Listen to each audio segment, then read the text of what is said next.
Assalamualaikum warahmatullahi wabarakatuh. Pada kesempatan kali ini saya akan menjelaskan tentang tata penulisan karya tulis ilmiah atau KTI untuk program studi D3 Farmasi Stikes Rumah Sakit Anwar Medika. Adapun isi daripada naskah KTI itu ada 3 secara umum, ada bagian awal, bagian inti, dan bagian akhir. Untuk bagian awal ini terdiri dari 1 halaman sampul, kedua halaman pengesahan, ketiga kata pengantar, keempat abstrak baik itu bahasa Indonesia maupun bahasa Inggris, yang keenam adalah daftar isi, ketujuh adalah tambahan daftar tabel bila ada, kemudian ke-8 daftar gambar, dan ke-9 daftar lampiran. Untuk yang pertama, halaman sampul ini telah ada di dalam pedoman penulisan KTI dan skripsi Stikes Rumah Sakit Anwar Medika yang ada pada slide ini saya contohkan. Jadi bentuk covernya seperti ini nanti ya. Jadi ada judul, kemudian termasuk proposal atau naskah laporan ya. Jadi sebelum penelitian kita harus melakukan penulisan proposal penelitian terlebih dahulu, di mana untuk proposal pada bagian awal ini ada komponen-komponen mulai dari halaman sampul sampai dengan daftar lampiran kecuali abstrak ya. Kalau abstrak ini hanya ada pada laporan KTI ya. Ini biasanya dilakukan atau dituliskan setelah penelitian selesai. Jadi kalau proposal itu tidak ada abstrak, kalau naskah KTI yang utuh itu ada abstrak. Kemudian setelah nama jenis proposal ataupun KTI, ini ada keterangan untuk memenuhi persyaratan mencapai gelar ya, gelar akademiknya apa. Kemudian ada logo Stikes Rumah Sakit Anwar Medika, lalu ada peneliti ya, di sini mahasiswa, kemudian juga NIM. Di bawah ada keterangan program studi untuk D3 Farmasi bisa diisikan, Stikes Rumah Sakit Anwar Medika, dan Kota Sidoarjo. Untuk halaman pengesahan ini juga sudah distandarkan ya. Jadi komponen-komponennya di sini nanti harus ada tanda tangan dari pembimbing utama maupun pembimbing pendamping serta ketua program studi Stikes Rumah Sakit Anwar Medika. Lalu ini untuk pengesahan untuk naskah KTI-nya. Jadi kalau sebelumnya ini adalah naskah untuk proposal, kalau yang ini adalah naskah untuk skripsi atau KTI-nya. Jadi setelah melakukan penelitian. Di sini ada tanda tangan dosen pembimbing 1, pembimbing 2, serta penguji 1 dan penguji 2. Jadi ada 4 yang harus ditandatangani, dan satu lagi adalah ketua program studi. Untuk kata pengantar ini bisa Bapak Ibu inovasikan ya, tapi di sini juga sudah ada template-nya. Kemudian ada daftar isi mulai dari halaman judul bagian awal ya sampai dengan daftar lampiran. Lalu bagian inti itu ada, atau bagian isi ini ada bab 1 pendahuluan, bab 2, bab 3 sampai dengan bab 6. Lalu bagian akhir ada daftar lampiran dan lampiran ya. Daftar lampiran sudah ada pada bagian awal, jadi tidak perlu dituliskan pada bagian akhir. Bagian akhir hanya lampiran saja. Lalu abstrak ya, abstrak ini merupakan uraian singkat ya, tetapi lengkap dari KTI atau skripsi. Biasanya terdiri dari identitas penelitian dan isi penelitiannya. Isi abstrak terdiri dari tujuan penelitian, metode yang digunakan, hasil penelitian, sampai dengan kesimpulan, serta diakhiri dengan kata kunci. Ya. Kata kunci ditulis dengan huruf kecil, kecuali huruf pertama. Yang di sana menunjukkan nama dan disusun berdasarkan alfabet urut ya, dan maksimal 5 kata untuk kata kunci. Judul dicetak tebal dan harus huruf kapital, nama spesies, nama senyawa kimia, gen atau nama-nama lain yang tidak terdaftar di dalam Kamus Besar Bahasa Indonesia ini bisa dicetak miring.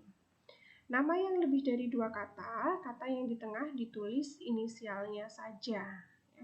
Abstrak merupakan hasil pemikiran murni penulis sehingga tidak boleh ada kutipan atau pustaka dari tulisan orang lain di dalamnya. Latar belakang dan tujuan penelitian disarikan dari bab 1 pendahuluan.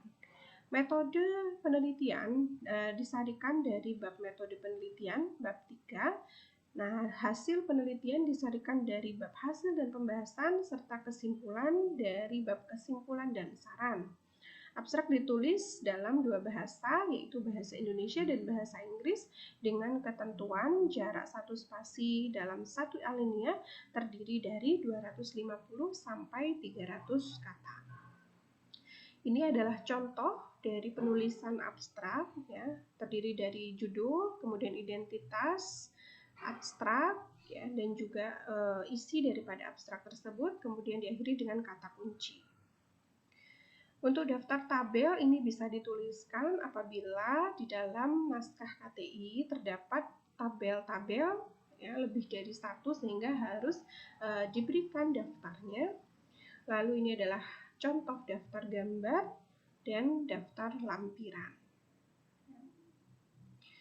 Sedangkan yang kedua ini adalah bagian inti. Bagian inti adalah bagian isi daripada KTI itu sendiri, terdiri dari bab 1 pendahuluan, bab 2 tinjauan pustaka, bab 3 metode penelitian, bab 4 hasil penelitian, bab 5 pembahasan, dan bab 6 penutup.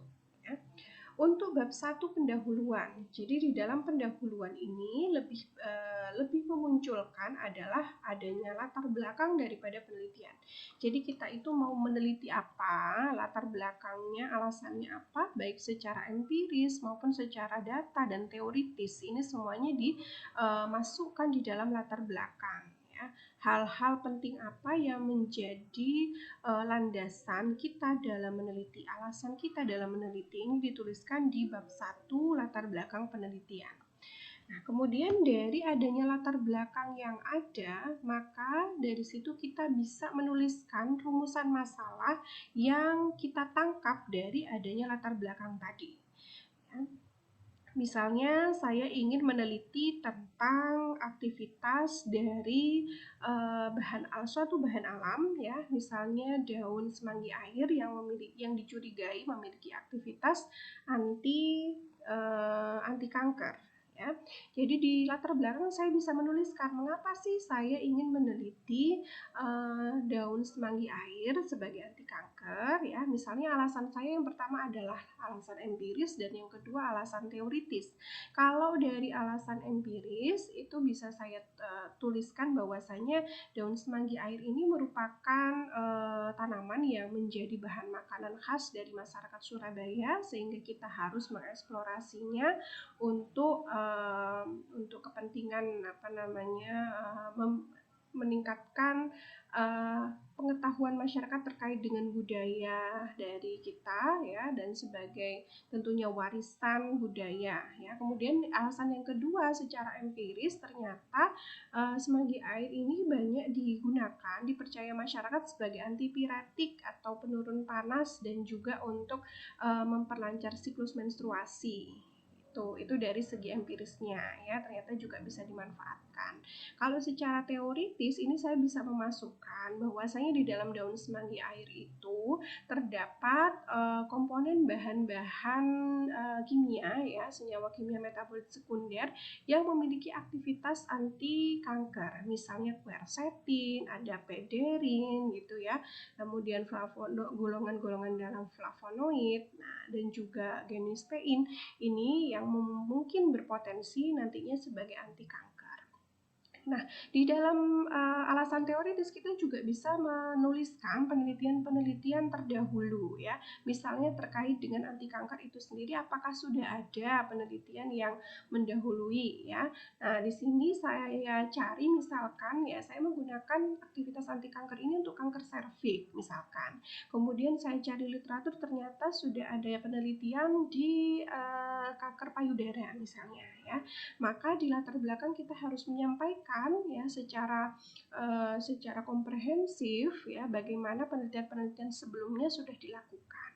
Nah, kita juga bisa memasukkan data-data, misalnya penderita kanker di Indonesia seperti apa gambarannya, kemudian bagaimana obat-obat yang sudah ada ya, apa kelemahan-kelemahannya. Jadi kesenjangan antara harapan dan fakta ini juga kita bisa tuliskan di latar belakang, bahwasanya kita membutuhkan pengembangan bahan alam sebagai salah satu terapi alternatif itu dikarenakan bahan-bahan obat yang ada atau terapi-terapi yang ada untuk kanker ini dinilai mahal ya, cukup mahal, dan juga mungkin ada beberapa yang memiliki efek samping ya, sehingga latar belakangnya di sini sangat kuat, baik itu dari sisi empiris maupun teoritis ya. Ini benar-benar harus dituliskan bagaimana latar belakang penelitian kita ya, agar nantinya penelitian ini juga tentu tepat sasaran dan bermanfaat bagi masyarakat. Yang kedua adalah rumusan masalah. Jadi dari adanya latar belakang tadi tentu kita akan menangkap masalah ya. Dari contoh penelitian yang saya berikan misalnya, jadi kita menangkap masalah nih bahwasanya ini sudah ada potensi dari anti kanker dari semanggi air ya, kemudian juga ternyata juga obat kanker yang ada atau terapi kanker yang ada ini menimbulkan banyak efek samping dan juga mahal. Maka dari itu kita harus merumuskan masalah ya. Masalahnya apa misalnya ya? Masalahnya nanti kita akan cari konsentrasi yang tepat untuk daun semanggi air ini ya, agar bisa memiliki aktivitas anti kanker ya, dan juga berapa IC 50-nya ya, inhibition concentration 50%-nya berapa, sehingga ini nanti bisa dijadikan dasar di dalam pengembangan formula berapa konsentrasi yang bagus untuk efek sitotoksiknya ya sebagai aktivitas anti kanker ya. Jadi dalam rumusan masalah bisa dituliskan bagaimanakah aktivitas anti kanker daun semanggi air terhadap kanker serviks HeLa sel ya, dengan metode misalnya MTT assay begitu. Dan rumusan masalah yang kedua, berapakah IC 50 dari konsentrasi daun semanggi air yang diberikan kepada sel kanker serviks dengan menggunakan metode assay ya, MTT assay. Nah, di situ. Jadi rumusan masalah biasanya dalam bentuk pertanyaan ya, kalimat tanya. Kemudian yang ketiga ada hipotesis, ini bila perlu ya. Jadi hipotesis ini merupakan dugaan sementara dari peneliti terkait nanti hasil penelitian yang ada ya. Tentu hipotesis di sini ada dasarnya. Dasarnya adalah dari teori yang ada ya, di referensi secara ilmiah ya, bahwasanya di sini ternyata tadi daun semanggi air memiliki beberapa senyawa yang mempunyai aktivitas anti kanker seperti quercetin, pederin, dan juga genistein, sehingga di sini kita berasumsi, kemudian kita menghipotesiskan bahwa kemungkinan ya ada pengaruh yang signifikan dengan pemberian ekstrak semanggi air terhadap ya, persen kematian sel pada sel HeLa kanker serviks. Jadi nanti seperti itu. Ya, jadi dugaan sementara dari peneliti terkait dengan rumusan masalah yang diberikan. Kemudian yang keempat, tujuan penelitian ya. Tujuan penelitian ini tentu dia harus sesuai dengan rumusan masalah ya. Kalau tadi saya merumuskan masalah misalnya tadi bagaimanakah aktivitas dari semanggi air terhadap anti kanker, berarti tujuannya adalah untuk mengetahui ya aktivitas anti kanker daun semanggi air begitu ya. Jadi tujuannya ini tidak berupa kalimat tanya lagi, jadi nanti untuk mengetahui begitu ya. Kemudian yang kedua, dari rumusan masalah yang kedua tentang pertanyaan berapakah IC 50 dari aktivitas daun semanggi air ya terhadap anti kanker, berarti tujuannya di sini saya tuliskan untuk mengetahui ya nilai IC50 dari daun semanggi air terhadap aktivitas anti kanker, misalnya seperti itu.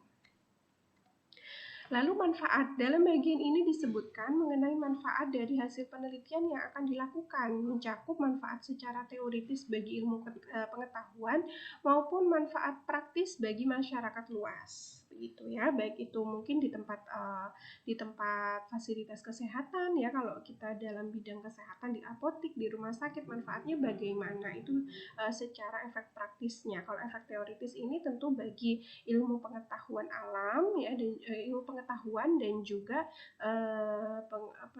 pengetahuan dari peneliti itu sendiri, pengembangan penelitian itu sendiri. Untuk bab 2 ini isinya adalah tinjauan pustaka. Jadi isinya apa? Isinya adalah tentang teori-teori yang ada berkaitan dengan apa yang kita teliti. Misalnya yang saya contohkan tadi adalah tentang aktivitas daun semanggi air terhadap anti kanker. Berarti tinjauan-tinjauan pustaka yang saya berikan bisa misalnya 2.1 tentang kanker. Ya, kita kenalkan apa itu kanker, bagaimana ciri daripada kanker itu sendiri, ya, prinsip patogenesisnya bagaimana, misalnya seperti itu. Lalu 2.2 kita bisa menjelaskan secara spesifik kanker serviks, karena yang mau kita teliti ini adalah kanker serviks, mulai dari etiologinya, ya, penyebabnya apa, ya, misalnya terinfeksi HPV misalkan, ya, virus HPV itu ada berapa macam, itu bisa dituliskan di sini. Kemudian faktor-faktor risiko dalam kanker serviks itu apa saja, lalu manifestasi klinisnya bagaimana, gejala dan tanda-tandanya bagaimana, ya. Lalu juga bisa kita jelaskan patogenesisnya, dan ini semua bisa didapatkan dari buku ya ataupun artikel penelitian dan review artikel gitu ya. Mohon dihindari untuk penggunaan referensi dari blogspot ya atau dari Wikipedia ya, yang mana di sini nanti penelitiannya tidak dapat dipertanggungjawabkan begitu. Jadi harus cari sumber-sumber primer ya, seperti buku, artikel penelitian di jurnal ilmiah, review artikel di jurnal ilmiah begitu ya. Kalau untuk data-data di pendahuluan itu bisa kita masukkan dari surat kabar online juga bisa ya, tapi ada pola-pola penulisan yang harus dipatuhi. Nanti semua ada di pedoman penulisan KTI dan skripsi Stikes Anwar Medika. Lalu saya lanjutkan terkait dengan tinjauan pustaka. Kalau saya tadi terkait dengan penelitian semanggi air terhadap anti kanker ya, 2.1 itu tentang kanker, 2.2 kanker serviks, 2.3 kita bisa menjelaskan misalnya daun semanggi air itu sendiri, bagaimana ya, mulai dari ciri morfologinya, habitatnya, kemudian juga kandungan-kandungan senyawa metabolit sekunder yang ada di dalamnya ya, efek farmakologis yang sudah diteliti sebelumnya itu bisa dijelaskan di sini di 2.3. Kemudian 2.4 misalnya saya mau menjelaskan tentang sel HeLa ya. Sel HeLa itu adalah sel kanker serviks yang sudah ditowing, sudah merupakan sel lain ya, sel tiruan ya.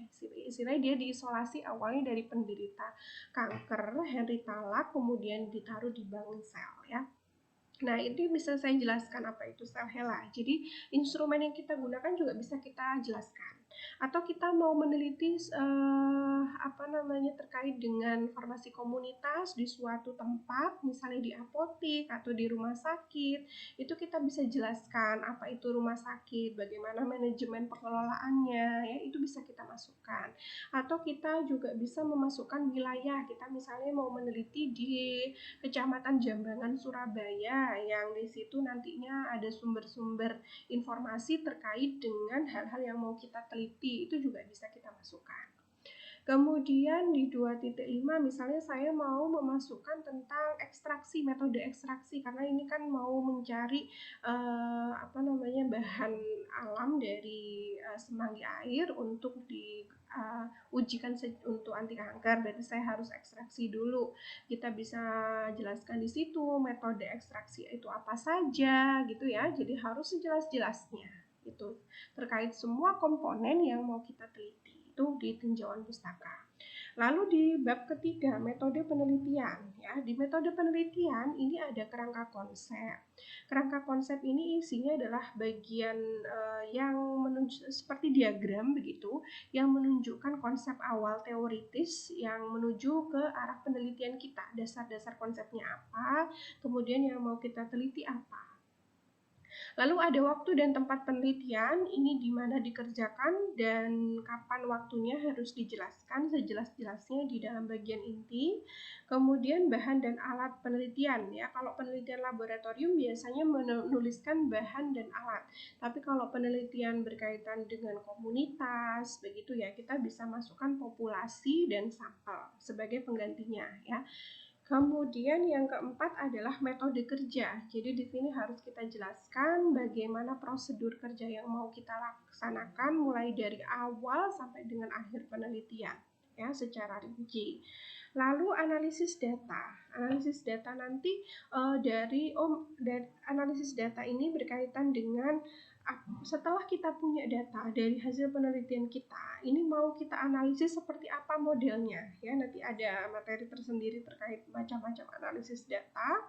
Bisa deskriptif ya, misalnya data kualitatif itu bisa kita deskripsikan ya, kita jelaskan ya. Atau dengan analisis statistik ya, untuk data-data yang kuantitatif dengan angka itu bisa kita lakukan uji statistik. Lalu yang keenam adalah rancangan penelitian. Ini dalam bagian ini dibuat bagian yang menggambarkan tahapan pelaksanaan penelitian serta faktor unsur penting. Jadi rancangan penelitian ini adalah sebetulnya adalah diagram bentuk diagram dari metode kerja yang sudah kita jelaskan secara deskriptif di bagian keempat. Itu dibuatkan diagram di rancangan kerja penelitian. Lalu yang keempat adalah hasil penelitian. Ini biasanya berupa hasil atau data yang sudah matang ya, baik itu berupa tabel maupun grafik begitu ya. Kalau untuk data-data mentahnya, foto-foto kegiatan ya, ini bisa dimasukkan di dalam lampiran. Kalau foto hasil penelitian boleh dimasukkan di dalam hasil penelitian. Misalnya hasil uji aktivitas antimikroba, ini kan ada gambar hasil penelitiannya ya, bagaimana kita mengukur koloninya. Nah ini harus dimasukkan di dalam bagian bab hasil penelitian. Sedangkan foto-foto untuk kegiatan mulai preparasi ya, kegiatan prosedurnya itu di lampiran. Kemudian pembahasan, nah ini pembahasan ini merupakan suatu tulisan yang di dalamnya nanti membahas hasil penelitian yang kita dapatkan itu dengan teori yang ada, itu kita hubungkan. Kemungkinan-kemungkinan mengapa diperoleh hasil demikian, terutama apabila hasil tersebut tidak sesuai ya, kalau sesuai dijelaskan, kalau tidak sesuai juga dianalisis ya, mengapa terjadi seperti ini gitu ya. Kemudian hasilnya dihubungkan dengan teori yang ada. Lalu dokumentasi yang lengkap baik tentang bahan, metode, hasil penelitian maupun kesulitan yang dihadapi juga bisa dimasukkan di dalam pembahasan yang tentunya berhubungan dengan hasil ya. Lalu yang terakhir adalah bagian inti adalah bab 6 penutup. Ini terkait dengan kesimpulan dan saran. Kalau kesimpulan ini merupakan pernyataan singkat dan jelas yang biasanya menjawab dari rumusan masalah di bab 1. Di bab 1 tadi kan ada rumusan masalah terkait pertanyaan. Misalnya tadi bagaimanakah aktivitas anti kanker, kemudian berapakah IC 50, ini semua nanti akan dijawab di kesimpulan. Ya. Lalu saran ini bisa dimasukkan, saran-saran untuk penelitian selanjutnya bagaimana untuk menyempurnakan penelitian yang sudah dilakukan, gitu ya. Bisa dideskripsikan juga kelemahan-kelemahan penelitian ini sehingga tidak terulang pada penelitian selanjutnya. Untuk bagian yang terakhir adalah bagian akhir, ini ada daftar pustaka dan lampiran. Untuk daftar pustaka, ini merupakan daftar dari referensi-referensi yang kita gunakan. Misalnya dari buku, dari artikel penelitian di jurnal ilmiah ya, atau artikel review ini. Jumlah pustaka minimum adalah 30, kemudian kalau dari jurnal minimum 5 ya. Ini semuanya harus bisa dipertanggungjawabkan. Yang ada di dalam naskah itu harus ada di daftar pustaka. Lalu ini untuk penulisan daftar pustaka ya, misalkan untuk buku ya, misalnya di sini dicontohkan ada nama terlebih dahulu. Ini misalnya penulisnya satu orang ya. Nah, untuk penulis ini harus diawali dengan nama belakang dari penulis itu sendiri. Misalnya ini Surya Sumantri ya, ini merupakan nama belakangnya. Jadi nama depannya JS ya, Surya Sumantri. Jadi menulisnya adalah nama belakang terlebih dahulu. Kemudian tahun ya, lalu judul buku, dan di sini adalah kota tempat diterbitkan, lalu penerbitnya. Titik 2 penerbitnya.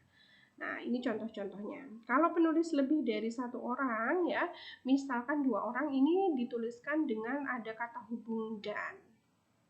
Sedangkan kalau lebih dari 2 orang itu bisa dituliskan, misalnya orang pertama Yaya R titik koma ya, kemudian AE Marta Wireja ya, koma, dan A Abdurrahim ya. Ini semua harus mengikuti pola penulisan di daftar pustaka di pedoman penulisan KTI Stikes Anwar Medika.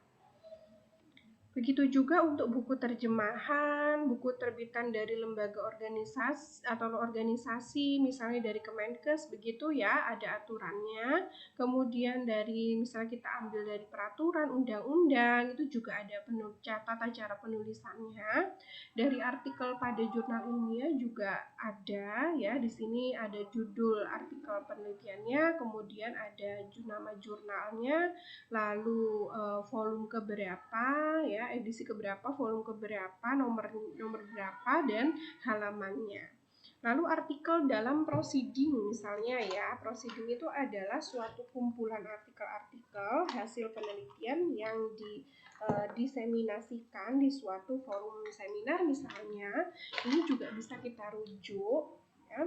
Kemudian ada lagi misalnya kita merujuk dari KTI yang sudah ada atau skripsi dan disertasi ya. Ada pola penulisannya sendiri. Kemudian artikel dari internet pun ya bisa kita masukkan ya, kalau tidak memungkinkan dapat dari jurnal primer, kita bisa gunakan jurnal sekunder. Ada pola penulisannya dan kapan diakses itu juga harus ada. Kemudian artikel dari majalah atau surat kabar yang cetak maupun online itu juga ada tata cara penulisannya. Dan bagian akhir ini adalah lampiran ya. Setelah daftar pustaka ada lampiran. Lampiran ini biasanya berisi terkait dengan mungkin ada sertifikat analisis ya. Kalau di bahan alam itu kan ada sertifikat determinasi tanaman gitu misalnya. Kemudian ada sertifikat etik ya untuk penelitian klinis dengan subjek manusia ya. Kemudian kita bisa masukkan kuesioner ya, teknik wawancara yang dilakukan, ataupun informasi-informasi tambahan lainnya yang diperlukan untuk melengkapi uraian-uraian di dalam KTI dan skripsi yang ada. Lalu ada juga lampiran terkait pernyataan orisinalitas KTI dan skripsi ya. Ini harus diisi juga. Nah, demikian tadi terkait dengan tata penulisan KTI untuk program studi D3 Farmasi. Mudah-mudahan dari yang saya sampaikan di sini memberikan gambaran terkait dengan tidak hanya urutan tata penulisan saja, tetapi urutan bagaimana pola berpikir kita untuk mengembangkan proposal maupun naskah KTI itu sendiri. Ya, demikian yang bisa saya sampaikan. Terima kasih atas perhatiannya. Wassalamualaikum warahmatullahi wabarakatuh.